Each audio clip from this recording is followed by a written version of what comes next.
8। এ নিয়ে আরও জানাতে শহরের বনরূপা থেকে যুক্ত হচ্ছেন সহকর্মী জিয়াউর রহমান জুয়েল। জানতে চাই যে রাঙামাটিতে আঘাত হানা ভূমিকম্পের উৎপত্তিস্থল কোথায় এবং ভূমিকম্পের কারণে পাহাড় ধসের কোনো ঝুঁকি তৈরি হয়েছে কিনা। বিপ্লব, আজকে যে ভূমিকম্প অনুভূত হয়েছে সেটি একটা 2:46 দিকে আমরা জানতে পেরেছি। আমরা কথা বলেছিলাম চট্টগ্রামের আবহাওয়া অফিসে, সেখান থেকে ভূমিকম্প পর্যবেক্ষণ করা হয়। সেখানে তারা যেটি জানিয়েছেন যে এই 4.8 মাত্রার এই ভূমিকম্পের কেন্দ্রস্থল উৎপত্তিস্থল ছিল মূলত মিয়ানমারে। তবে আমি জেলা প্রশাসনের সঙ্গে কথা বলেছিলাম রাঙামাটিতে যে এই ভূমিকম্পের কারণে কোনো ধরনের ক্ষয়ক্ষতির ঘটনা এখন পর্যন্ত ঘটেছে কিনা সেটি জেলা প্রশাসন নিশ্চিত করছে। এখন পর্যন্ত সেই ধরনের কোনো তথ্য তাদের কাছে পৌঁছায়নি।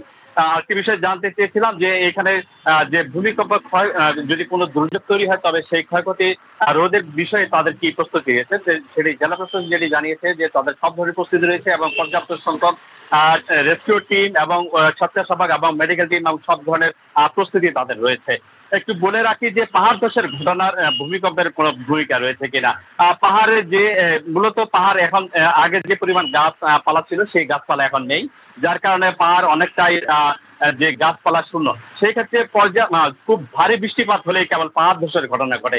একই সময়ে যদি কোনো ভূমিকম্পের ঘটনা ঘটে তখনও পাহাড় ধসের ঘটনা ঘটে। তবে আমরা যেটি এখন পর্যন্ত আমাদের কাছে যে তথ্য রয়েছে যে এই রাঙামাটিতে অতীতে ভূমিকম্পের কারণে বড় ধরনের যে পাহাড় ধসের কোনো ঘটনা ঘটেনি এবং সেখানে কোনো প্রাণহানি বা কোনো ধরনের ক্ষয়ক্ষতির ঘটনা আমরা জানতে পারিনি।